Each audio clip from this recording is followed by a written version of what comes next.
Hello दोस्तों, स्वागत है हमारा YouTube channel Khan sir UPSC student में। तो जैसा कि आप लोग जानते हैं कि हम अभी पॉलिटी पढ़ा रहे हैं, आप लोग को बता रहे हैं। राजेश मिश्रा सर का पॉलिटी हम पढ़ते हैं, तो हम आपको इस तरह से गाइड करते हैं। सर के जैसा तो पढ़ा नहीं सकते, पर हम गाइड कर रहे हैं। तो पिछला वीडियो में हमने मूल अधिकार स्टार्ट किया, आर्टिकल 14 हमने आपको बता दिया था। आज हम देखेंगे आर्टिकल 15, आर्टिकल 15। अब हम लोग देखेंगे आर्टिकल 15 कहता क्या है। सबसे पहले हम लोग जानेंगे आर्टिकल 15 क्या कहता है। तो राज्य के द्वारा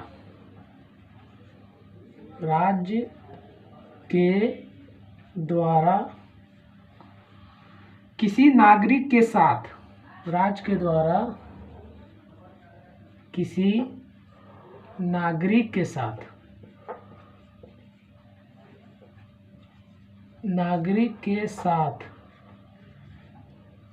राज्य के द्वारा किसी नागरिक के साथ केवल, इस बात पे ध्यान दीजिएगा, केवल जाति, धर्म, वंश, लिंग, जाति, धर्म, वंश, लिंग एवं जन्मस्थान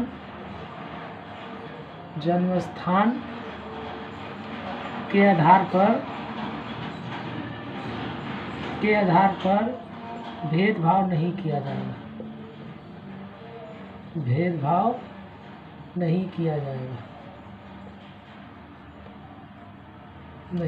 जाएगा। राज्य के द्वारा किसी नागरिक के साथ केवल जाति, धर्म, वंश, लिंग, जन्मस्थान, इतने आधार पे भेदभाव नहीं किया जाएगा। बाकी आधार पे आपको साथ भेदभाव हो। तो ये केवल शब्द का बहुत महत्वपूर्ण है यहाँ पे, केवल शब्द। अब राज्य का मतलब तो आप लोग समझ ही होंगे। राज्य क्या है? राज्य का मतलब आप ये नहीं कि बिहार है, उड़ीसा है, बंगाल है, नहीं। राज्य का मतलब यहाँ क्या कहा गया संविधान में कि राज्य एक भावना है, एक विचार है। क्या है? विचार है। राज्य में हम लोग सरकार को ला सकते हैं। राज्य का मतलब क्या हुआ? हमारी सरकार। सरकार में क्या? संघ सरकार, राज्य सरकार। संघ सरकार, राज्य सरकार, कार्यपालिका, विधायिका। संघ सरकार में दो होते हैं ना, कार्यपालिका, विधायिका। फिर राज्यसभा में क्या, राज्य में विधायिका, कार्यपालिका। उसके बाद जैसे कोई भी संस्था जो सरकारी वित्तीय सहायता से चल रहा है, जैसे एम्स हो गया, रेलवे हो गया, ये सभी चीज़ें राज्य के अंतर्गत आते हैं। वे सभी चीज़ें जो राज्य के वित्तीय आधार पर, वित्तीय सहयोग से या सामाजिक सहयोग से चल रहे हैं, वे सभी नागरिक के साथ केवल जाति, धर्म, वंश, लिंग, जन्मस्थान के आधार पर भेदभाव नहीं किया जाएगा। ये आर्टिकल 15 का क्लॉज 1 में। 2, तो आप लोग पूछेंगे क्या निजी क्षेत्र भी राज्य के अंतर्गत आते हैं? निजी क्षेत्र में भी क्या जाति, धर्म के आधार पर भेदभाव नहीं किया जाएगा? तो हम निजी क्षेत्र के बारे में बताते हैं। निजी क्षेत्र, तो ऐसे निजी क्षेत्र जो सार्वजनिक सेवाएं दे रहे हो, जो सार्वजनिक सेवाएं उपलब्ध करा रहे हो, जो सार्वजनिक सेवा प्रदान कर रहे हो, जैसे स्कूल, प्राइवेट स्कूल हुआ, सबके लिए शिक्षा दे रहा है, वहाँ पर आपको इस आधार पर भेदभाव नहीं किया जाएगा। जैसे हॉस्पिटल, ये सब जगह पे आपको, ये सब ऐसे निजी क्षेत्र है जहाँ आपको जाति, धर्म, वंश, लिंग आधार पर आपके साथ भेदभाव नहीं किया जाएगा। अब हम लोग आगे देखेंगे। आप इसको लिखना चाहें तो लिख लें। आर्टिकल 15 का क्लॉज 2 है।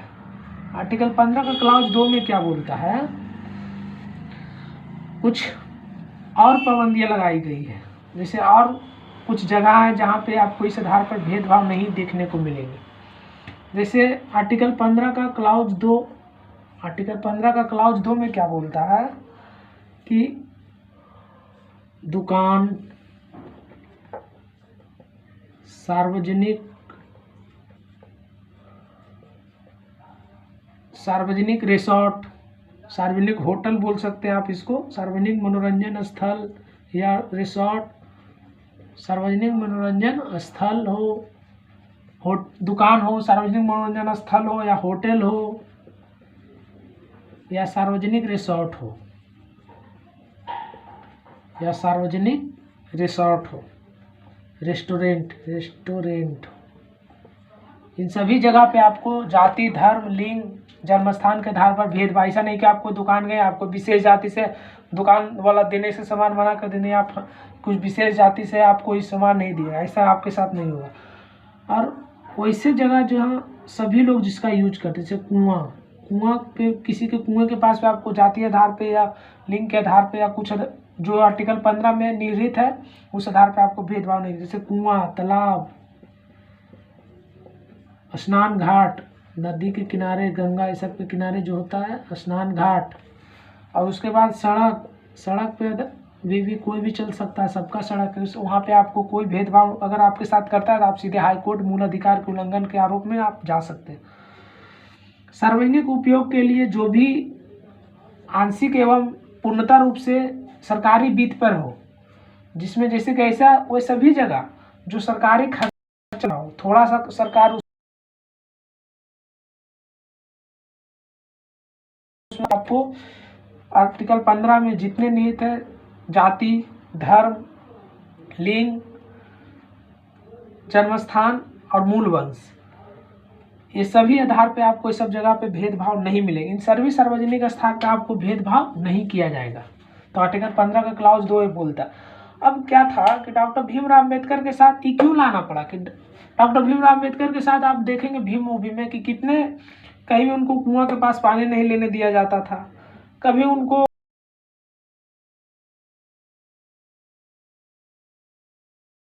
पिछड़े वर्ग के जितने भी वंचित समाज, तो डॉक्टर भीमराव अम्बेडकर संविधान बनाते थे इसका विशेष ध्यान रखा कि कोई दुकान हो गया, मनोरंजन स्थल, हर जगह पे कोई छोटा कास्ट हो बड़ा कास्ट हो सब कोई जा सकता है, कोई भी धर्म से हो। तो आप आर्टिकल 15 का क्लाउज 2 बोलता है। तो आर्टिकल आप लोग क्या देखें कि आर्टिकल 15 का क्लाउज 1 का क्लाउज 2 बोला कि भेदभाव नहीं किया जाएगा। अब आपको हम इसको अनुच्छेद 14 से रिलेट करके बताते हैं। अनुच्छेद 14 में हम लोग क्या पढ़े थे, आर्टिकल 14 में हम लोग क्या पढ़े थे कि विधि के समक्ष सभी समान होगा, विधि के समक्ष समान होगा।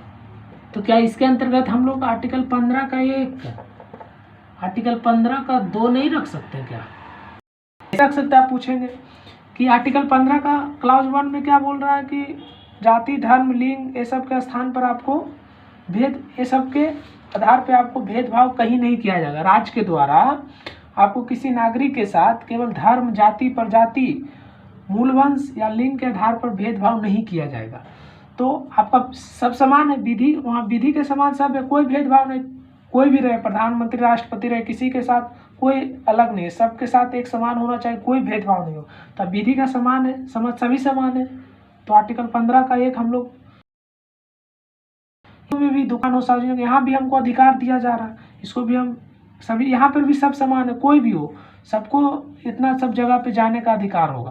तो इसको भी हम विधि के समझ समान। अब देखते हैं आर्टिकल 14 में ही हम दूसरा पढ़े थे कि विधि का समान संरक्षण, विधि का समान संरक्षण। अब हमारे संविधान में जितने भी मौलिक अधिकार है कोई निरपेक्ष नहीं, कुछ ना कुछ अपवादे हैं। तब आर्टिकल 15 का 3 है, आर्टिकल 15 का 3 क्लाउज 3, आर्टिकल 15 का क्लाउज 3 हम आपको बताते हैं जो कि विधि का समान संरक्षण को बताता है। आप लोग इसका मतलब समझिए पक्का कोई ना कोई किसी ना किसी को आरक्षण दिया होगा, क्योंकि हम 14 में बताए हैं कि संरक्षण कैसे होगा जब किसी को हम आरक्षण देंगे। तो यहाँ भी आर्टिकल 15 का क्लाउज 3 में है, 15 का पार्ट 3 में कि राज्य के द्वारा, यहाँ लिखा हुआ है कि राज्य के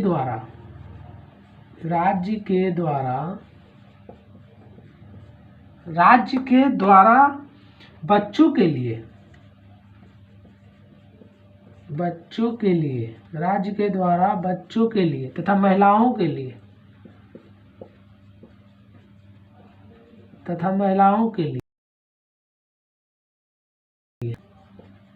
राज्य के द्वारा बच्चों के लिए तथा महिलाओं के लिए, इसके उत्थान के लिए, महिलाओं के उत्थान के लिए विशेष उपाय करेगा। अब यहाँ पे क्या हुआ तो समझ सकते कि हम लोग इसको आर्टिकल 15 के 3 में विधि के समान संरक्षण में हम लोग क्यों बोल रहे हैं। तो यहाँ पे तुरंत आरक्षण दे दिया किसको, बच्चा लोग को। अभी तो यहाँ 15 का 1 में क्या बोला, 15 का 1 में क्या, या जन्मस्थान के आधार पर भेदभाव नहीं करे। यहाँ क्या हुआ, आपको लिंग के आधार पर भेदभाव किया जा रहा है, महिलाओं इसको आरक्षण दिया जा रहा है। क्या बोल रहा है कि राज्य के द्वारा बच्चों तथा महिलाओं को उत्थान के लिए विशेष उपाय करेगा। यहाँ पे आपके साथ भेदभाव, लेकिन ये भेदभाव तार्किक है। यहाँ पे आरक्षण इसको बोल सकते हैं कि आरक्षण दे रहा है महिलाओं और बच्चों को। तो हम इसको आर्टिकल 14 के दूसरा भाग में रख सकते हैं, क्लास 2 में विधि के समान संरक्षण कर रहा है। अब हम लोग आर्टिकल 14 का क्लास 4 भी है, 5 भी है और 6 भी है। तो पहले हम लोग जानेंगे कि आर्टिकल मूल संविधान में तो आर्टिकल 15 का 3 तक ही था, लेकिन 4 हम लोग पढ़ेंगे उस संशोधन लाने का नौबत ही क्यों आया, क्यों 15 का 3, 15 का 4, 15 का 5 और 15 का 6 ये तीनों क्यों लाया गया। तो आप लोग पहले इसको देखिए, उसके बाद हम आपको बताते हैं कि आर्टिकल 15 का 4, 15 का 5 और 15 का क्लास 6, यानी 15 का 4, 5 कहने का मतलब है कि मूल 15 ही है, लेकिन उसमें 5वां पैराग्राफ या 5वां नियम जो भी लिखा गया है उसको बोलते क्लाउज। पटना का 15 का क्लास 4। अब इसके पीछे एक इतिहास है, मूल संविधान में नहीं था, इसको बाद में संशोधन से जोड़ा गया। अब क्यों जोड़ा गया, इसको लाने का नौबत क्यों पड़ी सरकार को। तो सबसे पहले क्या हुआ था कि 1950 में, 1950 में किसके द्वारा, मद्रास सरकार द्वारा। आप लोग मेरा बात को गौर से सुनेंगे, मैं आप पूरा लिखेंगे नहीं। आर्टिकल 15 क्यों लाने का नौबत हम आपको बता रहे हैं। क्या हुआ कि 1950 में आज़ादी के 3 साल बाद मद्रास सरकार के द्वारा जाति के आधार पर, मद्रास सरकार के द्वारा जाति के आधार पर मेडिकल कॉलेज में आरक्षण दे दिया गया। मेडिकल कॉलेज में आरक्षण दे दिया गया। क्या दे दिया गया, आरक्षण दे दिया गया।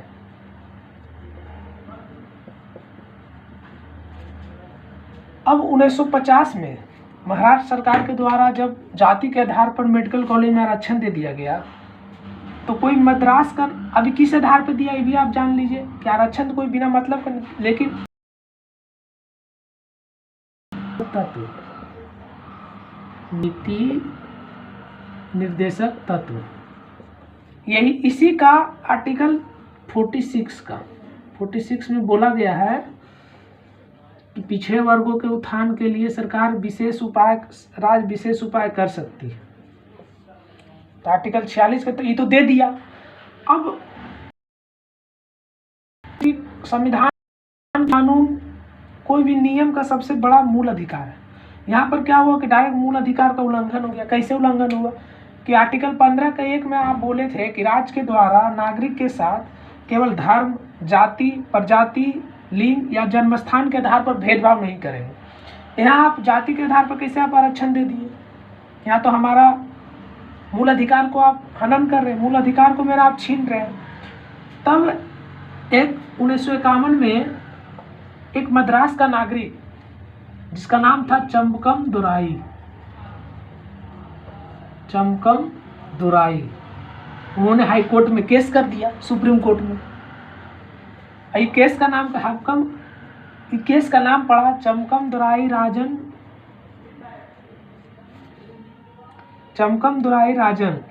केस या वाद बोल सकते हो उसको, वाद भी बोलते हैं। ये कब हुआ, 1951 में। अब जब ये केस कर दिया तो केस जीत गया, क्योंकि मूल अधिकार का सबसे ऊपर है, मूल अधिकार का रक्षा करना सुप्रीम कोर्ट का मेन कर्तव्य है, मूल कर्तव्य। अब यहाँ पर भाई तो गलत हो गया, इसको नहीं मान रहा है सुप्रीम कोर्ट, इसको नहीं माने कि मेन है मूल अधिकार, मूल अधिकार को कोई क्षति नहीं पहुंचना चाहिए कोई भी नियम से। अब इस आधार पर मूल अधिकार आर्टिकल 15 का क्लाउज 1 का क्या हो गया, क्लाउज 1 का ही हनन हुआ था यहाँ पे, तो सुप्रीम कोर्ट इसको आरक्षण को रद्द कर दिया। सुप्रीम कोर्ट क्या किया, आरक्षण रद्द कर दिया। मद्रास सरकार का आरक्षण सुप्रीम कोर्ट रद्द कर दिया। तब अब सोचा गया कि हम इसका प्रयोग कैसे करेंगे। तो आप लोग जानते हैं कि संविधान में संशोधन करके हम संविधान में कोई भी आर्टिकल को जोड़ सकते हैं, कोई भी नया चीज जोड़ सकते हैं। तब आया संविधान का, संसद ने संविधान का पहला संशोधन लाया। अब जाति के आधार पर तो इसको देना ही था, लेकिन हाईकोर्ट रद्द कर दिया। क्या हुआ कि सरकार सोचा कि चलो हम आरक्षण जब हमको देना है तो हम संविधान में संशोधन कर देते हैं कि जो निचली जातियों के उसको हम शैक्षणिक संस्थानों में आरक्षण देंगे। तब आया संविधान, संसद ने संविधान का पहला संशोधन लाया। अब मिटाते हैं हम इसको।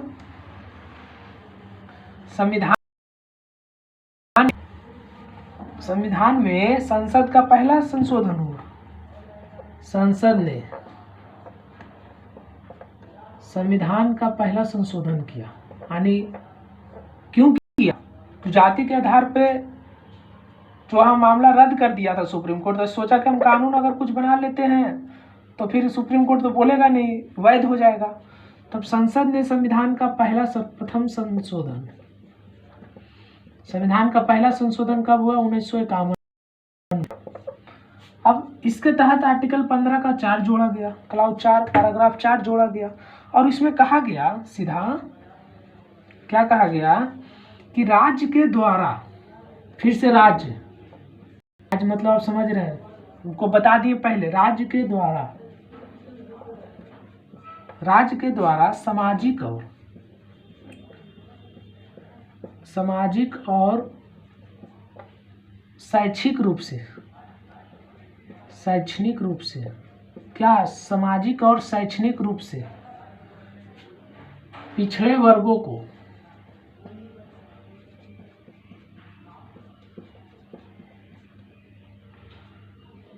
सामाजिक और शैक्षिक रूप से पिछड़े वर्ग को तथा अनुसूचित जाति एवं जनजातियों को, अनुसूचित जाति जनजाति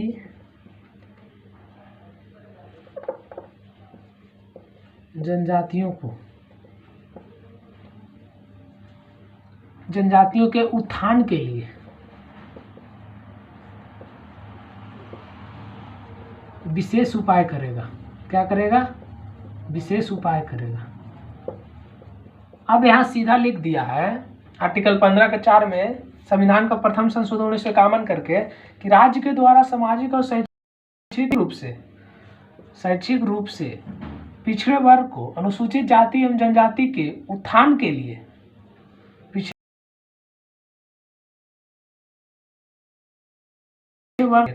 अब राज्य कुछ भी उपाय कर सकता है इसको आगे बढ़ाने के लिए, सामाजिक रूप से या शैक्षणिक रूप से। तब तो अब राज्य क्या करेगा, आरक्षण दे भी देगा तो हाँ भाई हम विशेष उपाय कर रहे हैं कि पिछड़ा वर्ग आगे बढ़े। अब तो एक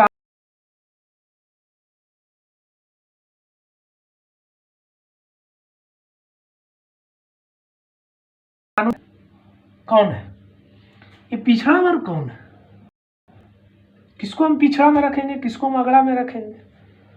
तब सामाजिक रूप से शैक्षिक एवं पिछड़े वर्गों के पहचान के लिए समिति बनाई गई। इसके लिए 2 समिति बनी, आपको हम यहाँ बता देते हैं, मिटा देते हैं इसको। अब सामाजिक एवं शैक्षिक रूप से पिछड़े वर्गों के पहचान के लिए राष्ट्रपति के द्वारा एक कमेटी बनाई गई। इस कमेटी में पहला कौन बना, राष्ट्रपति द्वारा। तो पहला कमेटी बनाया गया काका कालेकर, काका कालेकर, काका कालेकर 1953 में बनाया गया, जिसको बोला गया कि आप पता करिए कि पिछड़ा वर्ग कौन है। लेकिन 2 साल हो गया है, लेकिन इसका कोई फिक्स रिपोर्ट नहीं आया। इन्होंने कहा समाज में जितने महिलाएं हैं सभी पिछड़े हैं, सभी महिलाओं को, बच्चों को पिछड़ा में रखा जाए। कोई स्पेशल तर्क या मेन तर्क इन्होंने नहीं दिया, कोई अच्छा तर्क नहीं दिया। फिर आप लोग बीपी मंडल, बिंदेश्वरी प्रसाद मंडल समिति बनाया गया राष्ट्रपति के द्वारा, इनके अध्यक्षता में, बिंदेश्वरी प्रसाद मंडल के अध्यक्षता में। एक कब बनाया गया? फाइनल रिपोर्ट 2 साल में दिया, और इन्होंने कहा कि पिछड़ी जातियां जो है, जो पिछड़ी जाति है वही पिछड़ा वर्ग है, वही पिछड़ा वर्ग है। पिछड़ा वर्ग के पहचान के लिए कमेटी बनाई थी, तो इन्होंने कह दिया कि जितनी भी पिछड़ी जाति है सभी पिछड़ा वर्ग में आते हैं, सभी पिछड़े हुए हैं आर्थिक एवं शैक्षिक रूप से। और इन्होंने कहा कि लगभग 2000 ऐसी जातियां हैं जो कि सामाजिक एवं शैक्षिक रूप से पिछड़े हैं। अब आपको पता चल गया कि पिछड़ी जाति कौन है और पिछड़ा वर्ग कौन है। कब पता चला? 1779 में, 1979 में। अब इस आधार पे सरकार चाहेगी तो कहीं विशेष उत्थान के लिए, आर्टिकल 15 का 4 ही ना बोल रहा था कि राज्य के द्वारा सामाजिक और शैक्षिक रूप से पिछड़े वर्गों के लिए अनुसूचित जाति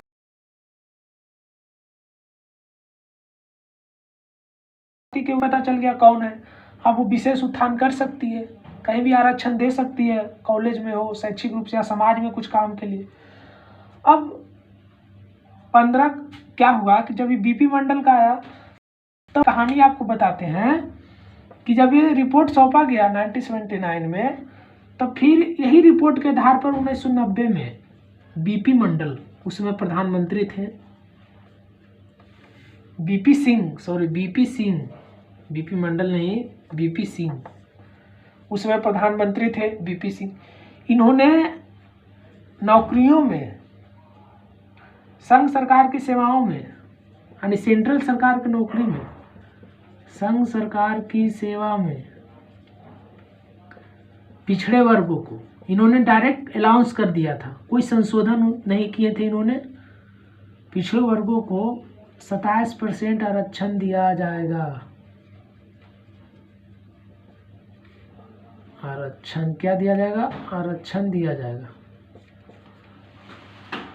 अब यही पिछड़े वर्ग को जो बीपी मंडल ने बताया, जिनको पहचान करवाया, उन्हीं को पिछड़ा वर्ग मान के 1990 में बीपी सिंह ने संघ सरकार की सेवाओं में पिछड़ा वर्गों को 27% आरक्षण देने की घोषणा कर दी। अब आरक्षण पिछड़ा वर्ग को दिया जाने लगा यहाँ से। अब आर्टिकल 15 का 5 कैसे आया? यहाँ तो संशोधन नहीं हुआ है, तो यूं ही बस अलाउंस कर दिए आरक्षण होना है, कोई संशोधन किसी प्रकार की नहीं की। तब हमको पता चल गया कि पिछड़ी जाति का पहचान कौन किया। आर्टिकल 15 का 4 भी पता चल गया कि क्या कहता है। 3 तक तो मूल संविधान में था ही। अब चौथा कैसे आया आपको बता ही दी। कौन केस आया? चमकम दोराई राजन केस 1951 में आया। उसके बाद पहला संविधान संशोधन हुआ। पहला संविधान संशोधन से आर्टिकल 15 का 4 जोड़ा गया। 15 का 4 में बताया गया सामाजिक एवं शैक्षिक रूप से पिछड़े वर्गों के लिए अनुसूचित जाति जनजाति के उत्थान के लिए विशेष उपाय करेंगे। अब पिछड़ी जाति के पहचान के लिए राष्ट्रपति के द्वारा 2 कमेटी बनाई। काका कालेकर जो उन्होंने रिपोर्ट सौंपने या बढ़िया रिपोर्ट बनाने में सक्षम रहे नहीं रहे। अब बीपी मंडल आए, उन्होंने बताया कि जो पिछड़ी जाति वही पिछड़ा वर्ग है। इसके आधार पर बीपी मंडल 1990 में संघ सरकार में सेवाओं में पिछड़ा वर्ग को 27% का आरक्षण दे दिया। अब आपको बताएंगे आर्टिकल 15 का 4 कैसे आया और 15 का 6 कैसे आया, वो आपको अगला वीडियो में बताएंगे। चलिए आज तक एक नहीं आप लोग को अच्छा लग रहा है आप लोग शेयर कर दें, चैनल को हमारा सब्सक्राइब कर दें, सपोर्ट करें, हमको बहुत मेहनत कर रहे हैं। Thank you.